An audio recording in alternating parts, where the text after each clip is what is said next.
Hello friends, welcome back my YouTube channel. Friends, we are going to read about गोरा, जो कि एक novel है written by Rabindranath Tagore. Friends, अब हम रविन्द्रनाथ टैगोर के बारे में थोड़ा सा जान लेते हैं। जैसा कि हम जानते हैं, रविन्द्रनाथ टैगोर एक बहुत ही फेमस राइटर हैं हमारे इंडियन राइटिंग में। और मैंने इनकी बायोग्राफी पिछली वीडियो में कवर कर रखी है। और उनकी फेमस पोइट्री गीतांजलि सॉन्ग 1 वो भी मैंने पिछली वीडियो में कवर कर रखी है, तो आप प्लीज़ उस वीडियो को एक बार ज़रूर देखिएगा। अब हम इनकी फेमस नॉवेल गोरा के बारे में डिस्कस करेंगे। पहले हम इनके कैरेक्टर के बारे में जान लेते हैं। गोरा, जो कि गुरमोहन है, इसका रियल नेम गुरमोहन है, प्रोटोगोनिस्ट ऑफ दिस नॉवेल, या हम हीरो भी कह सकते हैं इस नॉवेल का।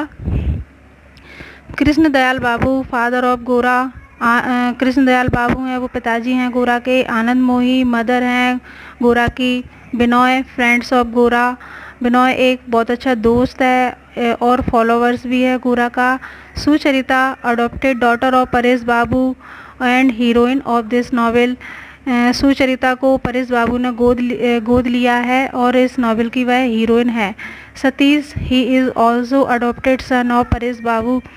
सतीश को भी परेश बाबू ने गोद लिया है और इनकी खुद की 3 बेटियां हैं, real daughter Lavanya, Lalita and Leela. Baroda Sundari, wife of Paresh Babu. Baroda Sundari है, वो वाइफ है परेश बाबू की। हरण चंद्र है, wants to marry Sucharita, he is a Brahmin. Haran चंद्र जो है वो सुचरिता से शादी करना चाहता है और वह एक ब्राह्मण है। मोहेम है, वो स्टेप ब्रदर ऑफ गोरा। आंट ऑफ सुचरिता, सुचरिता की मौसी हैं हरी मोहिनी। अब हम इसके थीम के बारे में बात करेंगे एंड इम्पोर्टेंट फैक्ट्स के बारे में इस नॉवेल के। Gora is the longest and most widely acclaimed novel of Tagore. Gora एक लॉन्गेस्ट पोएम है रविन्द्रनाथ टैगोर की। Gora is the novel set in the 19th century in India. Gora मतलब इसकी सेटिंग 19 सेंचुरी में हुई थी इंडिया में, और set in Calcutta during the British राज्य। जब ब्रिटिश राज्य था उस समय कलकत्ता में इसकी सेटिंग हुई थी। It was written in 1923। इसको 1923 में लिखा गया है। Tagore Gora is a novel on the theme of east west encounter. Tagore की जो नॉवेल है वो इसकी थीम है तो ईस्ट और वेस्ट के लोगों में जो बीच में एनकाउंटर मीन्स झगड़ेबाजी, जो भी बीच में वाद विवाद जो चल रहा था, मतलब उस समाज में उस समय, तो उसके बारे में इस नॉवेल में बताया गया है। Tagore wrote this novel to portray the conflict between Hinduism and Brahmo Samaj. Tagore ने अपने इस नॉवेल में अपने मतलब बताया है, पोर्ट्रे मतलब चित्रण किया है कि हिंदुइज्म एंड ब्रह्मो समाज में जो भी उसके बीच में जो मतलब विवाद चल रहा था उस समय समाज में, उसके बारे में इस नॉवेल में उसका चित्रण किया गया है। और जैसे कि यहाँ हम थोड़ा सा ब्रह्म समाज के बारे में जान लेते हैं। ब्रह्म समाज, इसके संस्थापक राजा राम मोहन राय हैं, और मतलब या हम कह सकते हैं मतलब फादर ऑफ ब्रह्म समाज, जो भी पुनर्जागरण के एंड मतलब जिन्होंने सती प्रथा और बाल विवाह पर रोक लगाई थी वो ब्रह्म समाज से संबंधित हैं। And the novel express secularism and the Orthodox, मतलब यह नॉवेल एक तरह से सेक्युलरिज्म धर्मनिरपेक्षतावाद को एक्सप्रेस करती है, और ऑर्थोडॉक्स मीन्स मतलब अपनी परंपरागत या रूढ़िवादिता को भी यह नॉवेल एक्सप्रेस करती है। हिंदुइज्म, काफ़ी लोग ऐसे थे जो हिंदुइज्म को ज़्यादा महत्व देते थे, और काफ़ी लोग ब्रह्म समाज के फॉलोवर्स थे। जैसे हिंदुइज्म जो है वो गोरा बहुत अच्छे से फॉलो करता था, मतलब उसी को ज़्यादा बेहतर मानता था, और वो अपने धर्म के प्रति बहुत ही कट्टर था। और ब्रह्म समाज के जो फॉलोवर्स थे जैसे परेश बाबू इस नॉवेल में ब्रह्म समाज को मानते हैं। तो मतलब जो गोरा है तो ब्रह्म समाज के प्रति उसकी ज़्यादा आस्था नहीं रहती है, तो मतलब वो उन लोगों से मतलब ज़्यादा बोलना या मतलब उनसे संबंध रखना ज़्यादा पसंद नहीं करता है। इस नॉवेल में उसका थोड़ा सा अपने धर्म के प्रति ज़्यादा झुकाव रहता है, तो बस इसी के बारे में इस नॉवेल में बताया गया है। अब इस नॉवेल की स्टोरी है गोरा मीन्स फेयर स्किन। मतलब गोरा एक फेयर स्किन का एक व्यक्ति है। जैसे कि वेस्ट बंगाल में वहाँ पर इतने लोग मतलब फेयर स्किन नहीं होती है, और जो गोरा था उसकी एकदम फेयर स्किन थी सभी लोगों में। इसीलिए इस नावल का नाम इसी वजह से इसका नाम गोरा रखा गया है। और मतलब the hero, the son of an English lady, is brought up in an Hindu family. तो मतलब जो जो गोरा है, मतलब जो हिंदू फैमिली में पला बड़ा है, वो एक उनका रियल सन नहीं है, मतलब वो एक गोद लिया हुआ या पालन पोषण हुआ इंग्लिश लेडी का बेटा है।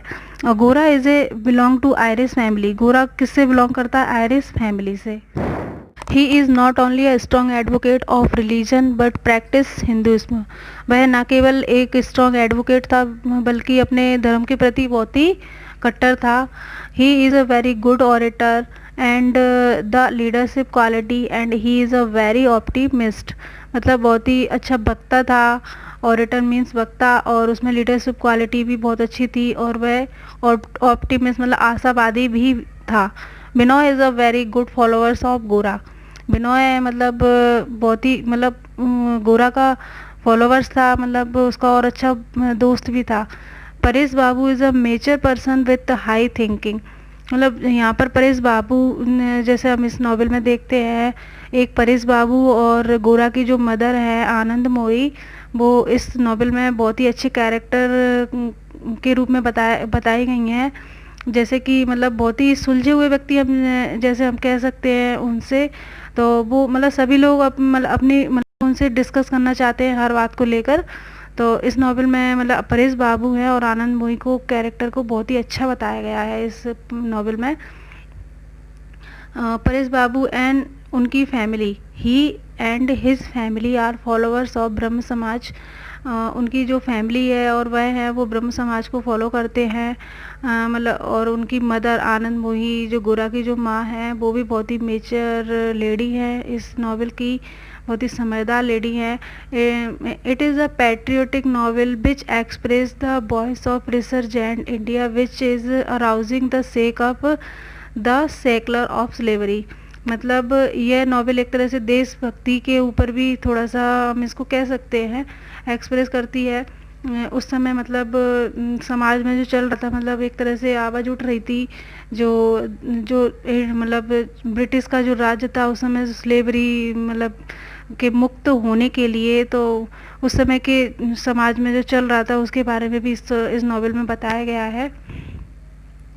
जैसे कि हम थोड़ा सा जो गोरा के बारे में और डिस्कस कर लेते हैं। गोरा जो है एक जो हिंदुइज्म को ज़्यादा बेहतर मानता है, और वो सुचरिता को बहुत प्रेम करता है, उससे शादी करना चाहता है। लेकिन सुचरिता जो है ब्रह्म समाज से जुड़ी हुई है, मतलब ब्रह्म समाज की फैमिली में रहती हैं, तो वो इसलिए उससे शादी नहीं करता है। लेकिन बाद में वो उसकी सोच बदल जाती है जब उसको पता चलता है कि मैं हिंदू नहीं हूँ, मैं एक आयरिश फैमिली से बिलोंग करता हूँ। तो उसकी सोच बदल जाती है और वो सभी धर्म को, जैसे ब्रह्म समाज और सभी धर्म को अच्छे से सम्मान देने लगता है, मानने लगता है।